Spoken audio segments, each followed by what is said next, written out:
ओम नमः शिवाय। आप सभी का हमारे ज्ञान सवेरा यूट्यूब चैनल पर हार्दिक स्वागत है। दोस्तों, आज मैं आपको सावन मास महात्म्य की कथा का दूसरा अध्याय श्रवण कराने जा रही हूँ। दोस्तों, जो भी मनुष्य श्रावण मास में सावन मास की कथा को सुनते हैं, भगवान शिव शंकर भोलेनाथ उनकी सभी मनोकामनाएं शीघ्र पूरी करते हैं। यदि आप चाहते हैं कि आपकी इच्छाएं पूरी हों तो आप भी श्रावण मास का फ़ायदा उठाएं और श्रावण मास में भगवान शिव शंकर को प्रसन्न करें। भगवान शिव शंकर को प्रसन्न करने के लिए श्रावण मास में रोज़ जल्दी उठें, स्नान आदि से निर्वृत्त होकर भगवान भोलेनाथ के मंदिर में जाएं और भगवान को गंगा जल मिला 1 लोटा जल अर्पित करें। पंचामृत अर्पित करें, दूध दही शहद चीनी घी से स्नान कराएं, फिर शुद्ध जल से स्नान कराएं।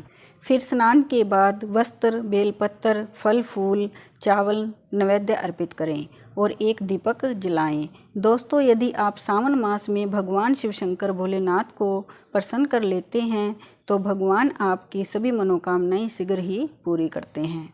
यदि आपने हमारे YouTube चैनल को सब्सक्राइब नहीं किया तो ज़रूर करें। वीडियो को लाइक करें, शेयर करें और बेल आइकन का बटन ज़रूर दबाएं। कथा सुनने के बाद कमेंट बॉक्स में भोलेनाथ की जय ज़रूर लिखें। बोलो शिव शंकर भगवान की जय। आइए सुनते हैं श्रावण मास की कथा का दूसरा अध्याय। शंकर भगवान संत कुमार जी से बोले, हे महाभाग ब्रह्मपुत्र, आप नम्र हैं। यही कारण है कि आप बड़े श्रद्धालु हैं, समस्त सद्गुणों से युक्त श्रोता हैं। हे अनग, आपने जो श्रावण मास के बारे में पूछा है तथा जो कुछ आपने पूछा भी नहीं है, मैं सहर्ष आपसे कहता हूँ। चतुरता रहित प्राणी तो प्रिय होता ही है और आप वैसे ही नम्र हैं। आपके पिता ब्रह्मा बहुत उदंड थे, अतः उनका 5वां सिर कट गया। उस मत्सरता को छोड़ मेरी शरण में आए। हे तात, मैं आपसे कहूँगा, आप एकाग्रचित होकर सुने। हे योगी श्रेष्ठ, श्रावण मास में नियम से रहकर मनुष्य सायंकाल 4 बजे भोजन करें। 1 मास तक रुद्राभिषेक करें। अपनी प्रिय किसी एक वस्तु को छोड़ देवें। पुष्प, फल, धान्य, तुलसी की मंजरी युक्त दल, बिल्व पत्रों से भगवान शंकर की लक्ष्य पूजा करें। कोटिलिंग अर्चना करें। ब्राह्मणों को प्रेम पूर्वक भोजन करवाएं। नियम का पालन करें। उपवास करें। पंचामृत से अभिषेक, चूँकि मुझे अति प्रिय है, उसे भी अवश्य करें। इस श्रावण मास में जो जो क्रियाएं की जाती हैं वह सभी अनंत फलदायक होती हैं। हे मुनियों में श्रेष्ठ, इस मास में भूमि पर शयन करें। ब्रह्मचर्या का पालन करें। सच बोलें। कभी भी व्रत रहित ना रहें। पत्तल में भोजन करें तथा व्रती साग मात्र का त्याग करें। हे मुनियों में उत्तम, भक्ति युक्त हो व्रत का पालन करें। प्रातःकाल स्नान ध्यान करें। इंद्रिय निग्रह करें, अर्थात अपनी इंद्रियों को वश में रखें। एकाग्र मन से प्रतिदिन मेरी पूजा करें। इस मास में मंत्रों का पुरस्चरण भी उत्तम सिद्धि प्रदान करने वाला होता है। अक्षर अक्षर शिव मंत्र और गायत्री मंत्र का जाप करना चाहिए। प्रदक्षिणा, नमस्कार तथा वेदों का पाठ करने से शीघ्र ही मनोवांछित फल की प्राप्ति होती है। पुरुष सूक्त जाप तो और भी अधिक फल प्रदायक होता है। ग्रह यज्ञ, कोटि होम, लक्ष्य होम तथा अयुत होम करने पर सद्य फल मिलता है और वांछित फल प्रदान करने वाला होता है। जो व्यक्ति इस मास में एक दिन भी व्रत से रहित व्यतीत करता है वह महाप्रलय तक घोर नरक में वास करता है। यह मास मुझे सर्वाधिक प्रिय है। यह मास फलदायक है तथा निष्काम भाव से किए गए कर्म के फलस्वरूप मोक्ष प्रदान करने वाला है। हे सतम, इस मास में करने योग्य जो धर्म कहे गए हैं उनको मुझसे सुनो। रविवार को सूर्य व्रत करें। सोमवार को मेरी पूजा कर भक्त भोजन करें। श्रावण मास के प्रथम सोमवार से प्रारंभ करके 3.5 मास तक होने वाला संपूर्ण कामना की अर्थ सिद्धि प्रदाता रोटक नामक व्रत होता है। मंगलवार के दिन मंगला गौरी नामक व्रत होता है। बुधवार को बुध का व्रत, बृहस्पतिवार को बृहस्पति जी का व्रत और शुक्रवार को जीवंतिका देवी का व्रत किया जाता है। शनिवार को हनुमान जी तथा नरसिंह का व्रत कहा गया है। हे मुनिश्रेष्ठ, अब मैं तिथियों में होने वाले व्रतों का वर्णन करता हूँ, आप ध्यानपूर्वक सुने। श्रावण मास के शुक्ल पक्ष की द्वितीया को आदुम्बर नामक का व्रत होता है।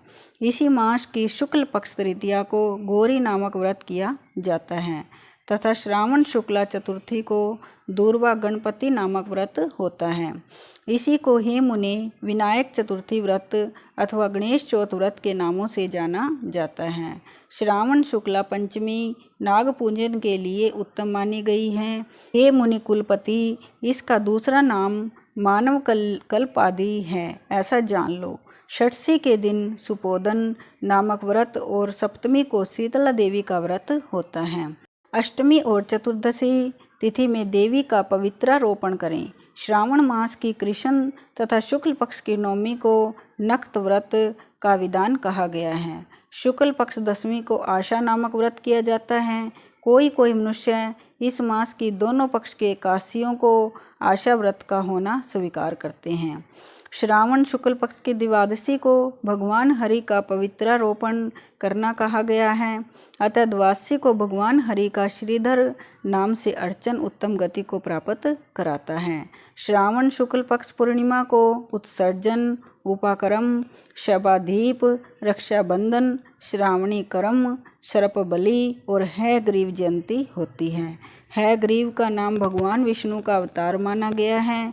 ये सातों काम श्रावण शुक्ल पूर्णिमा को किए जाते हैं। श्रावण मास की कृष्ण चतुर्थी को संकट चतुर्थी व्रत तथा श्रावण कृष्ण पंचमी को मानव कल्प आदि किया जाता है। हे ब्राह्मणों में श्रेष्ठ, श्रावण कृष्ण पक्ष अष्टमी को भगवान विष्णु का श्री कृष्ण नाम से पूर्ण अवतार हुआ है। उस दिन व्रत तथा उत्सव मनाएं। श्रावण मास की अमावस्या तिथि में पिठोरा व्रत होता है। इस दिन कुशोत्पाटन और बैलों की अर्चना करें। शुक्ल पक्ष की प्रथमा से लेकर समस्त तिथियों के अलग अलग देवी देवता होते हैं। प्रतिपदा तिथि के अग्नि, द्वितीया के ब्रह्मा, तृतीया की गौरी, चतुर्थी के गणनायक, पंचमी के शरप, षष्ठी के स्कंद, सप्तमी के सूर्य, अष्टमी तिथि के शिव हैं। नवमी की देवी दुर्गा, दसवीं के यम और एकादशी के विश्वदेव स्वामी हैं। द्वादशी के भगवान हरि, त्रयोदशी के कामदेव, चतुर्दशी के शिव और पूर्णिमा के चंद्रमा स्वामी हैं। अमावस्या के स्वामी पितर हैं। इस क्रम से ये देवी देवता तिथियों के स्वामी कहे गए हैं। जिस देव की जो तिथि है उस तिथि को उस देवता की अर्चना करनी चाहिए। ऐसा कहा जाता है कि हे मुनि श्रेष्ठ, इस मास में प्राय अगस्त्य नक्षत्र का उदय होता है। मैं उस समय का वर्णन करता हूँ, आप एकाग्रचित होकर सुनिए। सिंह राशि पर सूर्य के संक्रमण दिन से 12 अंश 40 घटी बीत जाने पर अगस्त्य ऋषि का उदय होता है। अगस्त्य ऋषि के लिए 7 दिन पूर्व ही से अर्घ दें। 12 मास में सूर्य नारायण अलग अलग नाम से तपते रहते हैं। श्रावण मास में गवस्ती नाम से तपते हैं। सूर्य भगवान का पूजन इस मास में भक्ति से तत्पर हो करना चाहिए। श्रावण मास में शाक का त्याग, भाद्रपद में दही का त्याग, आश्विन में दूध और कार्तिक मास में दाल का त्याग करें। यह संपूर्ण विधान करने में यदि समर्थ ना हो तो श्रावण मास में इन वस्तुओं का त्याग करने से सभी मनोवांछित फलों की प्राप्ति होती है। हे मान्य सज्जन ब्राह्मण, यह आपसे मैंने अति संक्षेप में उपदेश किया है। हे मुनि श्रेष्ठ, इस श्रावण मास में होने वाले व्रत और धर्मों का सविस्तार रूप से वर्णन कोई 100 वर्षों में भी करने में समर्थ नहीं है। भक्त मेरे प्रियतर्थ अथवा भगवान हरि के प्रियतर्थ संपूर्ण व्रतों का पालन करें। परमार्थ रूप से विचार करने पर आप मुझ में तथा हरि में कुछ भी भेद नहीं पाएंगे। मुझ में और हरि में कोई भी भेद नहीं है, ऐसा जानना चाहिए। जो प्राणी इसमें वेद की कल्पना करते हैं वे नरक के भागी होते हैं। ये सनंत कुमार, इसीलिए आप श्रावण मास में धर्म पालन करें। बोलिए शिव शंकर भगवान की जय।